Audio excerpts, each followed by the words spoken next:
aí, como que eu utilizo uma notícia, uma reportagem? Como que eu torno uma notícia ou uma reportagem em um repertório sociocultural que eu possa mostrar a minha defesa de tese a partir dele na minha redação?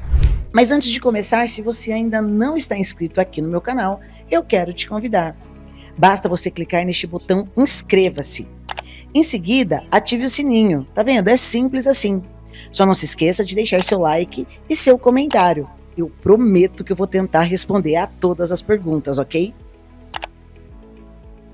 Anjos, essa é uma das perguntas mais recorrentes aqui no curso. E eu vou mostrar para você como é fácil, desde que você entenda que a competência número 2, ela está ali para analisar a legitimidade, ou seja, se aquele repertório, aquela notícia no caso, aquela reportagem realmente aconteceu e ela está relacionada a determinada imprensa, se está ou não está. 2, se ela é de fato pertinente, ou seja, ela tem relação com aquilo que você está discutindo. E 3, ela é produtiva, ou seja, você soube utilizá-la de uma maneira aprofundada, ela não ficou evasiva, ela não ficou superficial. A competência número 2, ela avalia esses 3 critérios. Se é verdadeiro o repertório, se o repertório tem relação com o tema e se você o fez de maneira aprofundada, se ele foi bem utilizado por você, candidato, para a defesa da sua tese. Foi justamente o que esse aluno fez ao discutir sobre o papel da liberdade de imprensa e expressão e o direito à informação em uma sociedade polarizada. Ele trouxe para o tema sobre papel da liberdade de expressão,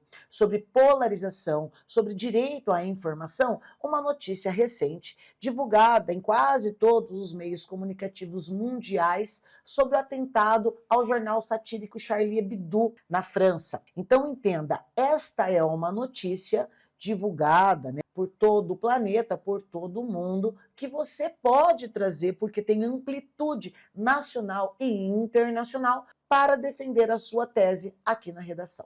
Eu vou mostrar para você o que geralmente eu faço em sala de aula ao trazer essa reportagem da Folha UOL para situar o aluno na reportagem em si, porque eu costumo dizer para os alunos que vocês não têm tempo para estudar, justamente porque vocês estudam muito. Infelizmente, vocês acabam não assistindo aos noticiários, não vendo os telejornais. Muitas vezes, o único arcabouço de atualidade que vocês têm está voltado ao universo dos próprios professores em sala de aula, o que acaba fazendo com que vocês não tenham outras fontes de atualidade. Não porque não exista, mas talvez porque vocês estão tão focados em estudar ou em absorver o conteúdo passado pelos professores que vocês acabam não assistindo reportagens como essa da Folha. Ela vai te mostrar o que aconteceu neste jornal satírico e depois eu vou te mostrar como é possível utilizá-lo de maneira pertinente, legitimada e extremamente produtiva aqui na sua redação. Em Paris teve um atentado contra a sede do jornal Charlie Hebdo, que é um jornal satírico francês muito famoso, que vinha publicando vários cartoons satirizando Maomé e o islamismo. Foram 12 mortos, entre eles alguns dos jornalistas mais famosos da França. O editor do Charlie Hebdo, que é o Stéphane Charbonnier, é muito famoso, é um dos cartunistas, e ele vinha numa cruzada de defesa à livre expressão. Em 2011, a sede do jornal já tinha sido alvo de um ataque à bomba, logo depois deles fazerem uma edição que parodiava, dizia assim, que o Maomé era o editor convidado daquela edição. E era uma edição comemorando o resultado da eleição da Tunísia em 2011, naquela época, então tudo como se fosse editado pelo Maomé. Depois disso, a sede do jornal foi atacada com bomba, queimou tudo, todos os computadores, eles perderam tudo. No dia seguinte desse ataque, ele disse, olha, eu não vou me intimidar, e publicou uma charge que era um muçulmano beijando um chargista. Our job is not to defend freedom of speech. Without freedom of speech, I prefer to die than live like a rat. I don't know. A charge, bem como o cartoon, são importantes ferramentas que o jornalista dispõe para levar a informação de uma forma crítica e, ao mesmo tempo, uma forma mais descontraída, mais bem-humorada. O limite é a informação, é a crítica que ela vai transmitir, a informação que ela vai transmitir. Um dos cartunistas que morreu é o Wolinski. Ele tinha 80 anos, ele é um dos cartunistas mais reverenciados da França. No Brasil, os cartunistas todos lamentaram a morte dele, ele é muito famoso, foi um símbolo de maio de 68. Outro que morreu foi o cartunista Cabu, que também era muito famoso, autor de vários personagens que são históricos. A Folha, desde a sua fundação, desde 1921, sempre valorizou essa linguagem, até chegar na geração Angeli, Glauco e Laerte, que construíram uma narrativa própria para charges, e agora a geração mais nova de Bennett, até chegar no nosso mais novato João Montanaro. Agora que você já viu o que aconteceu lá em 2015, vem aqui comigo que eu vou te mostrar como o aluno trouxe esse repertório para o desenvolvimento number 1. Como que eu sei que é desenvolvimento 1, Pri? Pelo operador argumentativo, ó. Nesse contexto, tá aqui. Então, aqui estava o parágrafo de introdução, ele terminou com a tese dele e ele começa com, nesse contexto, situando o leitor para o contexto sobre o qual ele vai dissertar agora. Lembrando que é um aluno que também apresentou 3 períodos, conforme você pode ver aí, um parágrafo que, de certa forma, apresenta uma pequena introdução, um desenvolvimento e uma conclusão. O ideal são 3 períodos por parágrafo. Não significa que se torna algo obrigatório, mas sempre é o ideal, como se fosse uma introdução, um desenvolvimento e uma própria conclusão do mesmo parágrafo. Isso é muito bacana, porque você consegue apresentar a ideia, desenvolvê-la e concluí-la para dar sequência ao desenvolvimento número 2. Vamos ver como que ele utilizou essa reportagem? Nesse contexto, com o uso massivo de algoritmos, percebe-se a formação de bolhas sociais.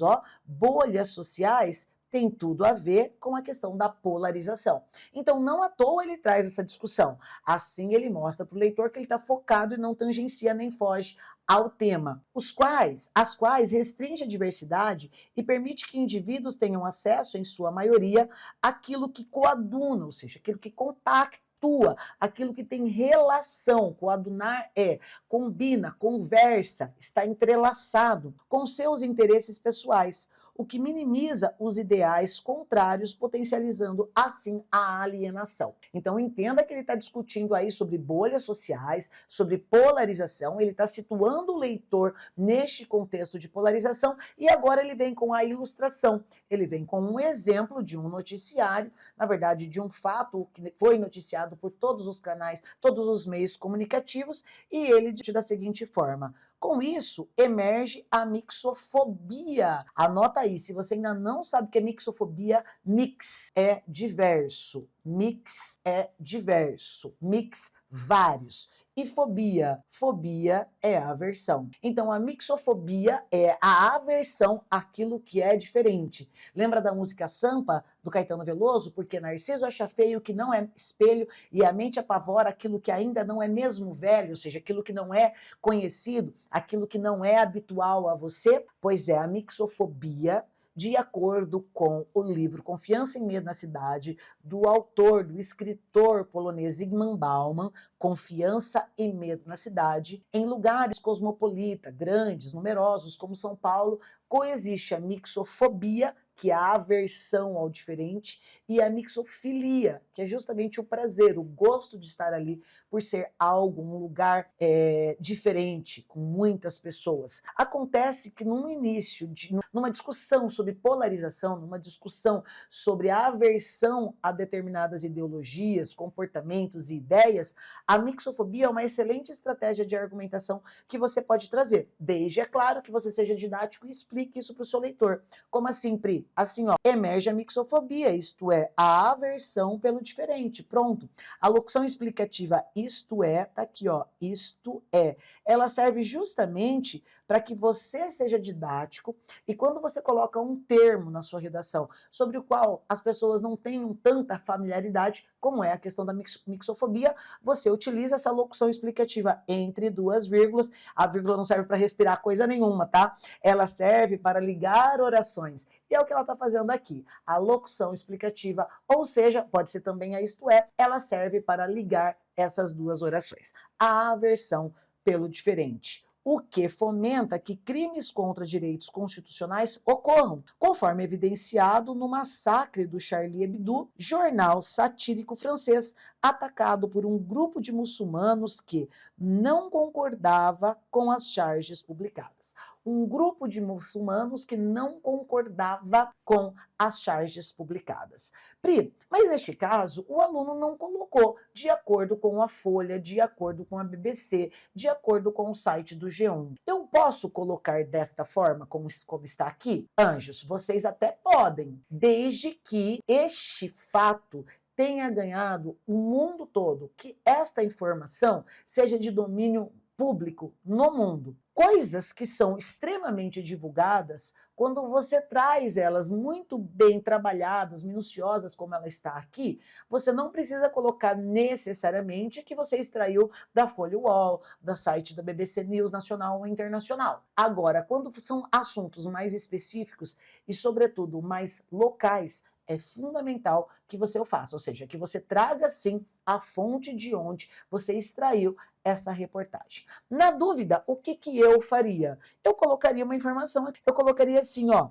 conforme evidenciado, vem aqui no evidenciado e acrescenta, pela TV Folha ao noticiar. E aí você acrescenta o fato, simplesmente assim. É verdadeiro, é verídico, né? É legitimado, tem relação com o tema que eu estou discutindo e é uma excelente forma de eu ilustrar aquilo que eu vou reforçar na minha tese, que é agora. É assim que o aluno termina. Logo, o papel da imprensa e da liberdade de expressão é evitar que sociedades polarizadas se mantenham na ignorância e permitir que os divergentes tenham contato para que foquem no bem comum e não nos seus interesses próprios. O exemplo do massacre ao Charlie Hebdo é justamente um manifesto da intolerância, da polarização e do choque de ideias e de comportamentos de pessoas diferentes, mixofobia, que agem de maneira avessa, né, contrária à ideologia do outro.